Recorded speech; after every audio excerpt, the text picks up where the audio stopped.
Hi guys and welcome to my channel. In today's video lecture, we are going to start a new topic that is arithmetic mean. ये जो topic है ये बहुत ही interesting topic है जो कि आपके क्लास 11th का इकोनॉमिक्स में स्टैटिस्टिक्स जो है उसका एक चैप्टर है जिसको हम स्टडी करेंगे, जो कि और भी जो दूसरे एग्जाम्स होते हैं उनमें बहुत ही ज्यादा हेल्पफुल होगा ये। तो चलिए शुरू करते हैं। सबसे पहले बेसिक मीनिंग जानते हैं कि अर्थमेटिक मीन क्या होता है। जैसा कि इसमें एक डेफिनेशन मैंने लिखा हुआ है, that is an average is a figure that represent the whole group. Means कि जैसा कि आप लोगों ने क्लास 10th में भी पढ़ा होगा, क्लास 8th में भी पढ़ा होगा कि मीन क्या होता है। तो मीन जितने भी स्टैटिस्टिकल डेटा होता है उन सभी का क्या होता है, एक एवरेज वैल्यू होती है। सपोज कि अगर आपको बहुत सारा डेटा दिया गया है और उन डेटा में से कोई एक वैल्यू जो होगी वो उस पूरे डेटा को रिप्रेजेंट करेगी, वही वैल्यू होती है एवरेज, और उसी को हम क्या बोलते हैं, अर्थमेटिक मीन। अर्थमेटिक मीन को कैलकुलेट करने से पहले मैं आपको कुछ सीरीज के बारे में समझाना चाहूंगा। तो यहाँ पर कुछ हमारे पास सीरीज होती है जैसे कि लिखा हुआ है। तो कुछ टाइप्स है सीरीज की, जिसमें कि 3 तरह की सीरीज होती है बेसिकली।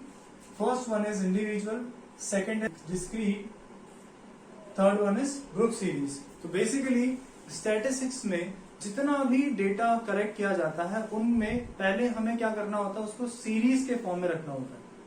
तो या तो आपको क्वेश्चन में इंडिविजुअल सीरीज का क्वेश्चन होगा, या तो आपको डिस्क्रीट के फॉर्म में क्वेश्चन होगा, और या तो ग्रुप के फॉर्म में क्वेश्चन होगा। इनमें से किसी भी फॉर्म में क्वेश्चन आ सकता है, बट हमें ये ध्यान देना होगा कि यहाँ पर जैसे जैसे सीरीज चेंज होती जाएगी वैसे वैसे मीन को कैलकुलेट करने का फॉर्मूला भी चेंज होता जाएगा, जिसको अपन आगे समझेंगे। बेसिकली अगर देखा जाए कि कौन कौन सी मेथड्स होती है मीन को कैलकुलेट करने के लिए, तो वो होती है direct, shortcut and step deviation guys.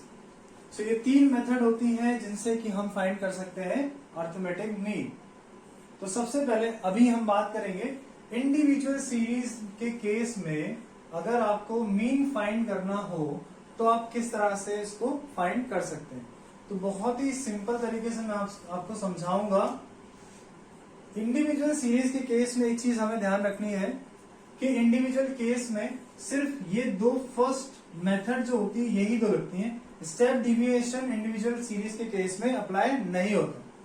तो हम पहले बात करेंगे डायरेक्ट मेथड के बारे में और शॉर्टकट मेथड के बारे में।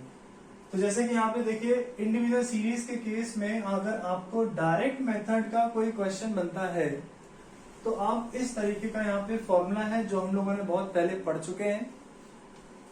तो सबसे पहले हम क्या लिखेंगे, एक्स बार। ये एक्स बार जो होता है ये रिप्रेजेंट करता है मीन को। तो अर्थमेटिक मीन को रिप्रेजेंट किया जाता है एक्स बार से, राइट। अगर इंडिविजुअल सीरीज है तो इंडिविजुअल के केस में 2 मेथड यहाँ पे अप्लाई करेंगे हम। इन दोनों में से किसी भी मेथड से हम मीन को फाइंड कर सकते हैं, राइट। तो पहला मेथड क्या है यहाँ पे, डायरेक्ट मेथड। डायरेक्ट मेथड बहुत ही सिंपल होता है। तो सबसे पहले हम बात करेंगे कि इंडिविजुअल सीरीज कैसी होती है। तो देखिए, अगर मान लीजिए कि आपके क्लास में कुछ स्टूडेंट्स हैं और उन स्टूडेंट्स का हमें क्या लेना है, एज, राइट। तो सपोज मान लीजिए किसी की एज है 12 ईयर, किसी की एज है 15 ईयर, किसी की एज है 11 ईयर्स, किसी की एज है 10 ईयर्स, और किसी की एज सपोज मान लेते हैं 13 ईयर्स है। तो इस तरह के वैल्यूज सिर्फ अगर आपको दिए हैं क्वेश्चन में, उसके अलावा अगर आपके पास में कोई भी दूसरी डिटेल्स नहीं है, इसका मतलब है कि ये जो सीरीज है ये सीरीज इंडिविजुअल सीरीज कहलाती है। अब अगर आपको सिर्फ इतना ही डेटा दिया हुआ है और इस केस में अगर हमको मीन फाइंड करना है, तो हम मीन फाइंड करने के लिए इन दोनों में से कोई भी मेथड का यूज कर सकते हैं। सिंपल है। तो या तो आप डायरेक्ट मेथड से सॉल्व करोगे या तो आप शॉर्टकट मेथड से सॉल्व करोगे। अगर हम डायरेक्ट मेथड से मीन को कैलकुलेट करते हैं तो उसका फॉर्मूला क्या होता है, सबसे पहले आप लिखेंगे मीन मतलब एक्स बार, और उसका फॉर्मूला होता है total values of items upon number of items. इसका मतलब है कि आइटम्स का हमें क्या करना होता है, टोटल। तो वैल्यूज क्या क्या हमारे पास में, 12, 15, 11, 10 और 13, ये सारी वैल्यूज हैं। इन्हीं को हम क्या बोलते हैं, आइटम्स कह सकते हैं, या फिर ऑब्जर्वेशन भी इसको कहा जा सकता है। तो इन ऑब्जर्वेशन का हमें क्या करना है, टोटल, मतलब इन सबको आप क्या कर दोगे, ऐड कर दोगे, मीन्स इसका क्या निकाल दोगे गाइस, सम कर देंगे हम। और नीचे लिखा हुआ है टोटल नंबर ऑफ आइटम्स, मतलब कितने हैं ये वैल्यूज, 1, 2, 3, 4, 5, तो नीचे क्या आ जाएगा 5।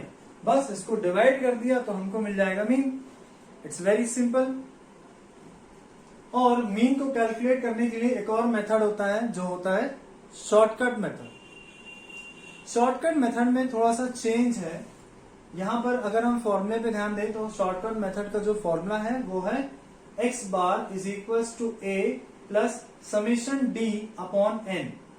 तो यहां पर क्या चेंज आ गया, यहां पर सर आ गया है a, तो a का मतलब यहां पर होता है अज्यूमिंग।